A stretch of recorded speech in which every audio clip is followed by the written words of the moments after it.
पश्चिम बंगाल में विधानसभा चुनाव को लेकर सभी पार्टियां एक दूसरे के आमने-सामने टक्कर देने के लिए तैयार हैं। एक तरफ भारतीय जनता पार्टी पूरी तरीके से पश्चिम बंगाल के सत्ता में इस बार कमल को खिलाने की कोशिश में लगी है। वहीं टीएमसी जो कि 3 बार से सत्ता में रहने के बावजूद भी चौथी बार इस सत्ता को हासिल करने के लिए दिन-रात मेहनत कर रही है। लेकिन एक तरफ भारतीय जनता पार्टी की तरफ से शुभेंदु अधिकारी, दूसरी तरफ यहाँ की सीएम ममता बनर्जी जो कि अपने भवानीपुर विधानसभा सीट से उम्मीदवार के तौर पर खड़ी हैं।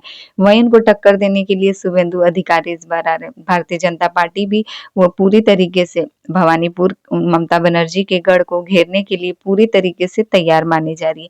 कोलकाता का वह भवानीपुर जहाँ से कि ममता बनर्जी कई बार जीतती आई हैं और वह ममता बनर्जी का गढ़ इसलिए माना जाता है क्योंकि वहाँ से सभी वोट जो है वह टीएमसी यानी कि ममता बनर्जी के पक्ष में जाते हैं। इसीलिए इस बार भारतीय जनता पार्टी ने ममता बनर्जी के गढ़ को घेरने की पूरी कोशिश। नमस्कार दोस्तों, आप देख रहे हैं स्टार न्यूज और मैं हूं संगीता। दोस्तों, पश्चिम बंगाल विधानसभा चुनाव नजदीक आते ही सभी पार्टियां चुनाव प्रचार के लिए लग जाती हैं। जहां कोलकाता के भवानीपुर से ममता बनर्जी चुनाव लड़ रही हैं और वहीं भारतीय जनता पार्टी ने भवानीपुर से ममता बनर्जी को टक्कर देने के लिए अपने ही नेता शुभेंदु अधिकारी को उम्मीदवार घोषित किया है।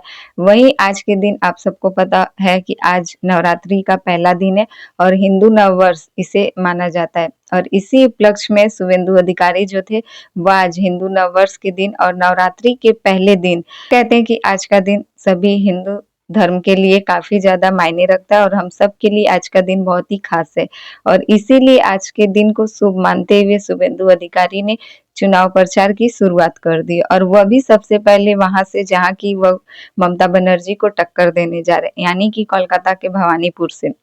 शुभेंदु अधिकारी आज पहुंचते हैं कोलकाता के भवानीपुर इलाके में और वह चुनाव प्रचार के दौरान सभी लोगों के बीच पहुंचते हैं और उनसे बातचीत करते हैं।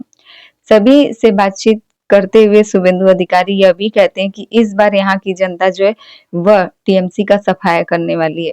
उनका कहना रहता है कि वहां पहुंचते ही वहां के सभी लोग जो है उनको देखने के लिए उतावले होकर उनके पास आते हैं। काफी लोगों का भीड़ इकट्ठा होता है और उसके बाद से सभी कहते हैं कि यहाँ पर जो है वह कुछ ठीक नहीं चल रहा है, जिसको लेकर शुभेंदु अधिकारी कहते हैं कि अब बस इस बार यहाँ से टीएमसी का सफाया करेगी यहाँ का जनता। आने वाले चुनाव में जो है इस बार टीएमसी को उखाड़ फेंकेंगे और वहीं से शुभेंदु अधिकारी जो है इस बार विधानसभा के चुनाव में टीएमसी को 25,000 वोट से भी ऊपर मात देने के लिए कहते हैं। वह कहते हैं कि जिस प्रकार से नंदीग्राम में टीएमसी का सफाया किए थे इससे पिछले के चुनाव में आप सबको पता होगा नंदीग्राम से बीजेपी ने टीएमसी को बहुत ही ज्यादा वोटों से नंदीग्राम से हराया था, जिसके बाद से इस बार के आने वाले विधानसभा चुनाव जो कि जिसकी घोषणा हो चुकी है, वहीं टीएमसी ने अपने सभी उम्मीदवारों की लिस्ट भी जारी की है। 294 में से 291 सीटों की लिस्ट टीएमसी ने जारी की है। अपने सभी उम्मीदवारों का नाम जिसका घोषणा करते हुए टीएमसी ने इस बार कहा कि वह नंदीग्राम सीट को छोड़ दे रही है और ममता बनर्जी इस बार नंदीग्राम सीट को छोड़कर केवल भवानीपुर से वो अपने आप को उम्मीदवार घोषित किए यानी कि वह भवानीपुर से चुनाव लड़ रही हैं और वही शुभेंदु अधिकारी जो कि उनको टक्कर देने के लिए यहीं से वह भी चुनाव लड़ रहे हैं। तो क्या आने वाले विधानसभा के चुनाव में शुभेंदु अधिकारी ममता बनर्जी को टक्कर दे पाएंगे और आखिर ऐसा क्या हो गया है कि ममता बनर्जी नंदीग्राम सीट को छोड़ देती हैं।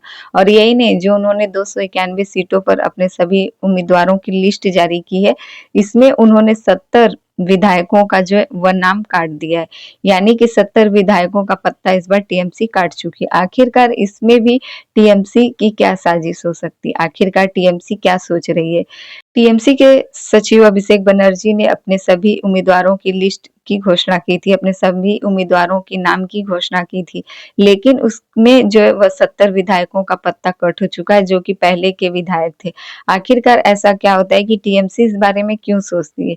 क्या टीएमसी को लगता है कि इस बार चुनाव में नए चेहरे को लाना उनके लिए अच्छा रहेगा? यह चुनाव आखिरकार टीएमसी के पक्ष में जाए या फिर भारतीय जनता पार्टी के पक्ष में? फिलहाल अभी इस मामले में कोई भी जो है सामने से प्रक्रिया नहीं आ रही है। किसी भी पार्टी को अभी तक यह नहीं लग रहा है कि आने वाले विधानसभा के चुनाव में कौन सी पार्टी आगे रहेगी, कौन सी पार्टी जीतती है।